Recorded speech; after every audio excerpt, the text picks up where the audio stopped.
हमेशा आपको एक स्क्रीनशॉट दिखाएंगे सेल का, ख्वाब बेच रहे हैं और हम लोग ख्वाब खरीद रहे हैं। 100 लोग अगर काम करेंगे, एक बंदा कामयाब होगा। एंड ऑफ द डे जो भी ग्रुप्स काम कर रहे हैं वो तो अपने पैसे बना रहे हैं, ट्रेनिंग बेच के वो बना क्या रहे हैं ये बहुत इंपॉर्टेंट। तो वर्चुअल असिस्टेंट्स की जो हम फौज बना रहे हैं जनाब अली, 20-22 साल का निचोड़ आपको बता रहा हूँ। पाकिस्तानी सेलर अमेरिकन को सेल कर रहा है, प्रोडक्ट को चाइना से उठा के भेज रहा है। क्यों भाई? डिसहार्ट नहीं होना है, हार नहीं माननी है।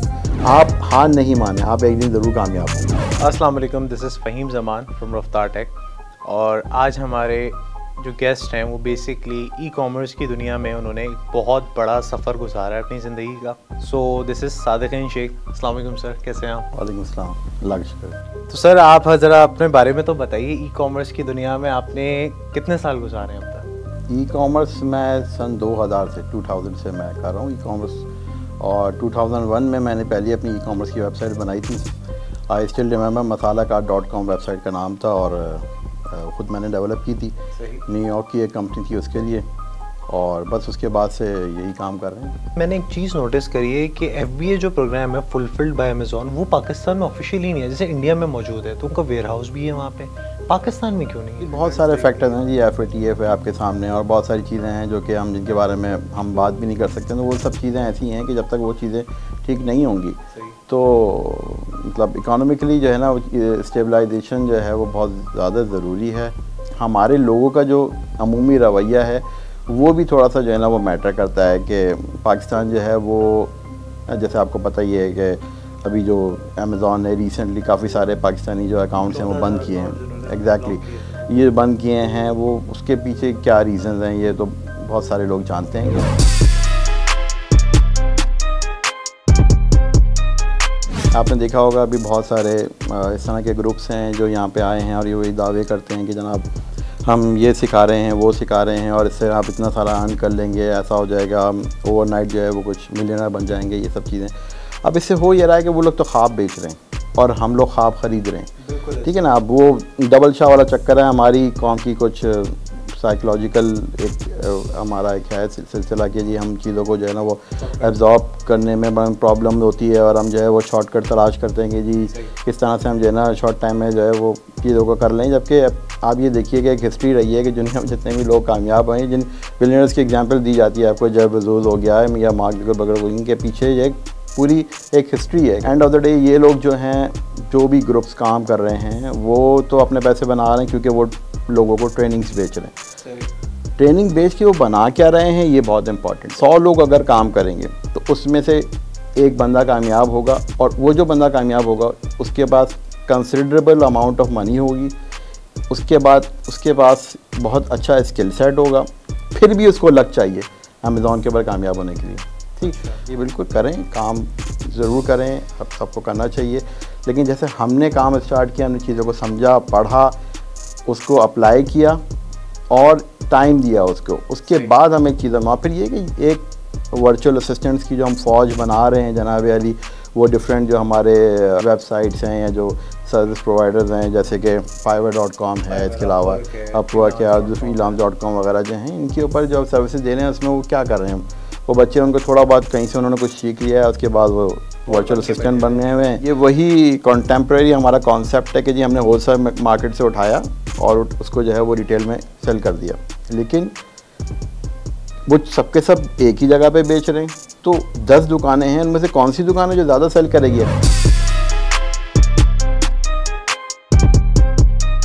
एग्जाम्पल देता हूँ, मैंने एक टैब बाई किया $40 का, तो वही टैब जो है वो $20 का भी मिल रहा है और $80 का भी मिल रहा है, सेम चीज़। लेकिन क्या वजह है कि $20 वाले का नहीं बिक रहा और $80 वाले के बेतहाशा बिक रहे हैं? तो ये बहुत इंपॉर्टेंट चीज़ें समझने की है, टेक्निकल एस्पेक्ट्स हैं इसके कि किस तरह से प्रोडक्ट को रैंक किया गया है, जिसकी वजह से वो अच्छा रैंकिंग क्या है ये भी एक अलग चीज़ है कि किस तरह से जो है आप किसी भी मार्केट प्लेस पे, गूगल पे, किस तरह से अपनी प्रोडक्ट को फर्स्ट पेज पे शुरू के 10 मैं कोई चीज़ सर्च करूँगा तो बहुत ही रेयर है कि मैं सेकंड या थर्ड पेज पे जाऊँगा। मैं पहले पेज पे ही देखूँगा, जो चीज़ समझ में आएगी उनमें 10 में से 1 में से किसी से ले लूँगा, और यही इसी कॉन्सेप्ट के ऊपर जो है वो सब चलते हैं।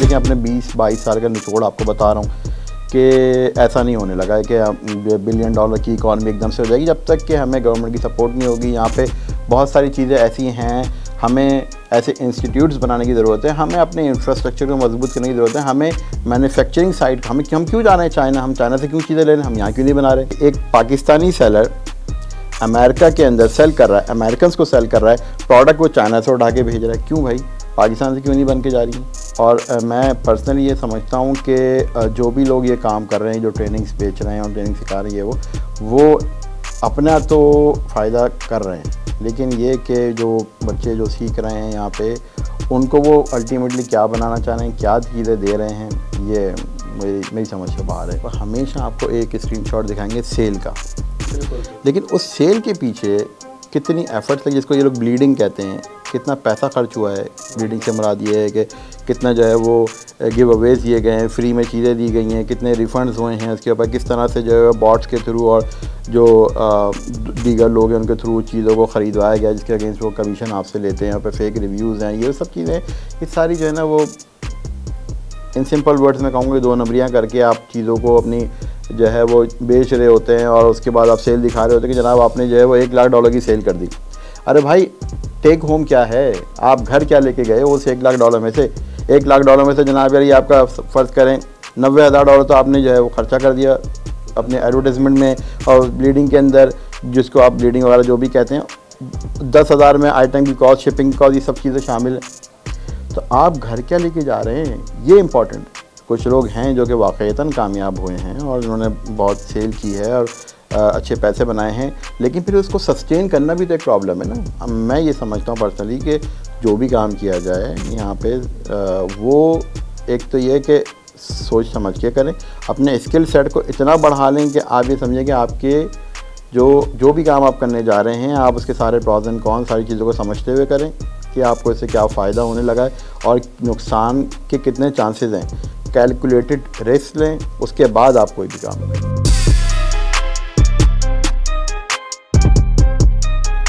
आपकी क्या एडवाइस रहेगी इनको कि अगर ये इस बिज़नेस में आना चाहते हैं तो कौन सा तरीका सेफ़ है जिसमें ये अपने आप को भी सेफ़ रख रहे हैं, पैसों को भी सेव कर रहे हैं और अपने टाइम को सही जगह पे लगा रहे हैं? आप क्या एडवाइस देना चाहिए? अगर कोई बंदा ये समझता है कि वो ओवरनाइट छोटा मोटा कोई कोर्स करके या चीज़ें करके या कहीं पे 6 महीने साल भर काम करके इस चीज़ को कर सकता है और ओवरनाइट मिलियनर बन सकता है, तो ये एक खाम ख्याली है। क्योंकि हो सकता है कि एक आध छक्का तो लग जाए, लेकिन हर बॉल पर छक्के नहीं लगते। ये देखिए, डिसहार्ट नहीं होना है, हार नहीं माननी है।